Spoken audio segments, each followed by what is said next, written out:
So starting out my meal prep, as you can see, I have laid out a cutting board, I have a trash bag over here, and I've also gotten myself a large gallon size Ziploc bag that I will put the prepped chicken into, and I'll explain about that later.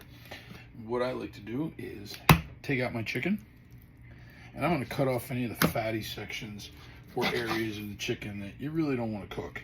When you get Walmart chicken or Costco chicken, they'll tend to come a little bit fattier than most. So I just like to trim it up. And I do this as part of the prep because I don't want to deal with it when I'm ready to cook. And, it just allows me to much quicker and much easier just pull out the chicken and throw it on the grill and get to cooking. So I'm going to take all this chicken that I've prepped, taking the fats off. I'm going to throw it in my Ziploc gallon bag and have it all ready for cooking. Okay, so for the ground beef, I know exactly how much in grams I need for every single one of my ground beef meals.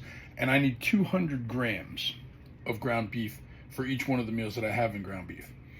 Now, I measure it out when it's raw. Yes, you're going to have a different cooked weight than you will a raw weight. The cooked weight will be less. But because I get the very, very lean ground beef, the weight is going to be minuscule. And I always just consider it cutting a couple of extra calories that wouldn't have mattered anyhow.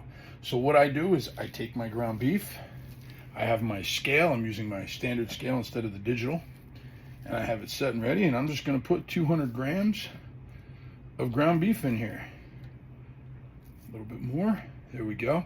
Now what I'm going to do, and we'll get to this at the end, I'm going to ball it into a nice little ball here, and as you can see, I've got some bags over here with some balls of ground beef in it. And I will explain that at the end and show you why I do that. It's going to help with the prep and help you understand how I'm able to cook fresh foods on a daily basis.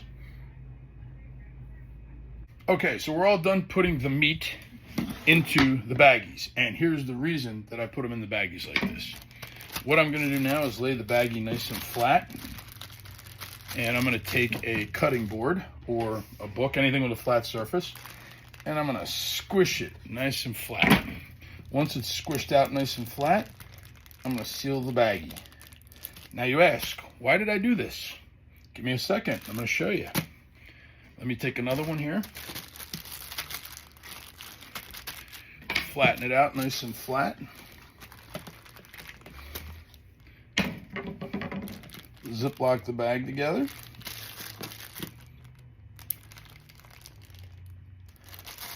Look at how neatly they stack.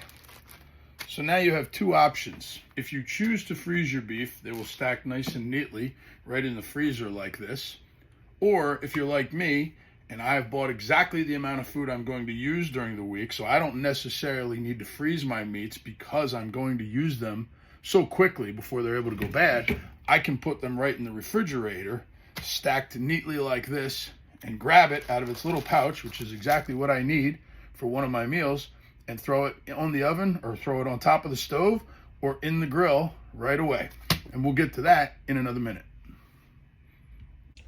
All right, so I've got everything put into their little baggies, and as you can see, I don't thaw out or I don't freeze anything. I know that I'm going to use all this chicken and all this meat throughout the course of the week, so I've taken it and I've put it in my refrigerator. Now you can freeze your stuff, there's nothing wrong with it, but for me, trying to save time and energy, remembering to put things out before I leave every day or waiting in the evening to put things out and waiting for things to thaw out becomes time consuming. For me, my stuff is already thawed out, it's fresh, it's ready to go right on the stovetop or onto the grill and get cooked up quickly and as efficiently as possible. You can also prep all of your vegetables, all of your fruits, everything else. As you can see here, I've already got several of my salads already made up. In my salad, I like to put in a little bit of shrimp. I've got my lettuce, some almonds, and in here is also the strawberries that I bought and cut up. And all of these are prepped into meals that stay in the refrigerator nice and cool. And when I'm ready, I just take them out and eat them. So now it's time to start cooking. So let's get on to that lesson. Okay, so we've talked about how spicing your food gives you the ability to add some flavor or change up the taste to the foods that we are going to eat on a regular basis. So let's start out with our hamburger. This is our ground beef, hamburger, whatever you want to call it. Now, I'm a grill guy, and we're going to see that in a minute, how I just kind of throw stuff on the grill and cook it up. But even meat needs a little bit of seasoning every now and then. And we talked about how, seasoning your food can change the ball game. For me, I told you guys how much I love the Chicago seasoning. I am just going to very liberally put it on top of the meat. Get it right on there. Then I'm just going to knead and fold the meat so all the spices are right into it. Now again, you can see that my ground beef is already thawed out, ready to be cooked in whatever manner that I choose to do it in. I really want to get the spices to blend in and be around it. The spicing is always up to you. Whatever you want to choose, whatever you like. Again, there's no calories in spices, so you can pretty much use everything you want. Now, if you're suffering from high blood pressure or any kind of heart disease, you probably want to pay attention to spices that have more salts in them. We're going to want to stay away from that a little bit. But other than that, most spices, depending on your taste and what you enjoy, it's up to your discretion. Now, because I throw things right on the grill, I tend to just make a hamburger patty out of my ground beef. So I will just take it, and I like to flatten it out as much as possible. It's a pretty big hamburger patty, but it cooks pretty well because I generally like my meat rare. Once I've got that done, I'm going to set it right over here on the tray that I've set aside for the food I'm going to put together. And I'm going to do my next patty because remember, I get 2 ground beef meals over the course of 2 days, one each day. So I'm going to make 2 of these. And then we're going to talk about how we spice our chicken. Okay, so time to do our chicken. And again, you guys can spice your foods however you like. I'm just showing you how I do it. Maybe it'll give you some ideas. Maybe it'll even inspire you to have more questions for me. But you guys have heard me talk about the rubs that I love for chicken. And I've got my 2 favorite here. I found this barbecue rub that I absolutely love. And I found this spice chicken rub that I absolutely love. Both of them have wonderful flavor, make the chicken taste great. Now, as always, you can just sprinkle this on your chicken if you do it in the pan or the oven or even on the grill. But I love to really flavor it up. So what I'm going to do is take one of my meal prep containers. This is what I put my meals in when I'm done. I'm just going to use it for this purpose right now. And I'm just going to fill it with that barbecue rub. We're going to use both today. But right now, I'm just going to do the barbecue side. I do one at a time. I'm going to fill it up nicely.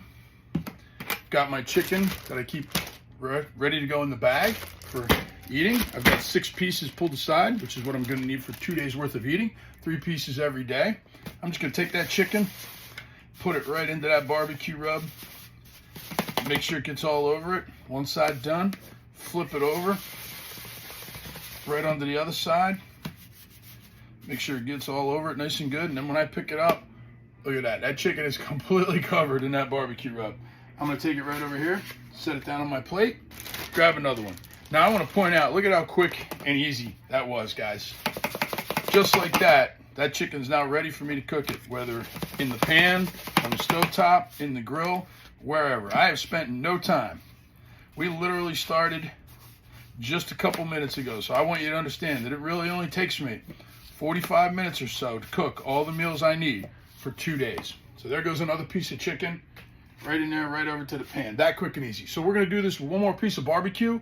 Then I'm going to do my other chicken spice, and we're going to have our meat and our chicken ready, and I'm going to take it out to the grill, and we'll talk a little bit while I'm on the grill. So my food is now ready to get cooked. It took me about 5 to 10 minutes to take it from the refrigerator to this point where my patties are ready with the spices in it. And look at how good all that chicken looks. There's the spiced or the barbecue chicken. There's the chicken, I don't know what you call it, the spicy chicken rub. And as I said, you guys can sprinkle it on. You can do whatever. This is how I prefer to do it because it really, really gives the chicken a different taste. It's very flavorful. And for me, eating this constantly all the time, it's important that I have something different.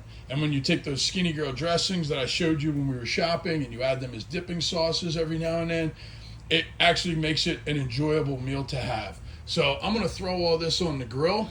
As soon as the grill's ready, you can see my grill's preheating right now, getting ready. It's just about ready. I'm going to throw all this on the grill. When it's done on the grill, we're going to go back into the kitchen and we're going to start putting these meals together. So at this point, we're about 10 minutes in. We're going to spend another 30 minutes out here grilling, pretty much, and then we're going to spend 15 minutes inside prepping. Then I'm done for 2 days. So I'll get right back to you.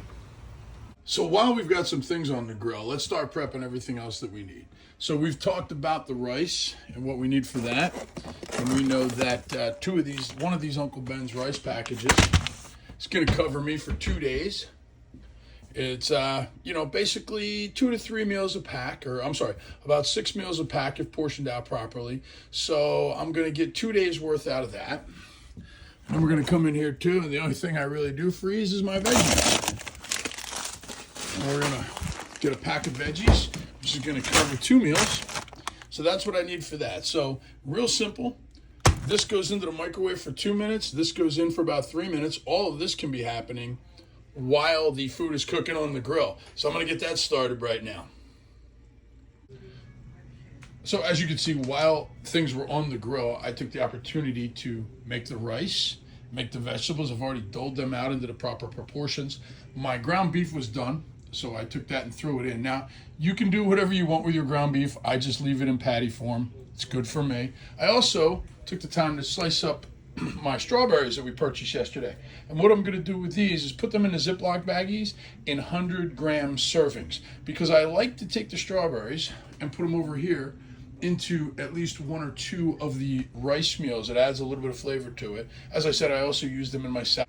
All right, guys, so I actually weighed out all of my chicken. You can see I've cut off pieces of it here and there. All my meals are now put together. This is the extra chicken that was left over after I weighed it all out. That pretty much makes a whole nother meal in itself, so I've got a little bit extra. All of it's there. I'm going to set 4 of them. Put that in my bag for tomorrow. That's all ready to go. The other 4 are going to go in the fridge. They'll be taken out tomorrow night and put in my bag. I leave it out overnight. That way the next day I can throw it in the microwave. It's only going to take about 30 seconds to a minute to get it all nice and warm. I have my strawberry cuts, which I will throw into one of these. I don't put it in there now because I don't want to cook it when I microwave it. I want them fresh.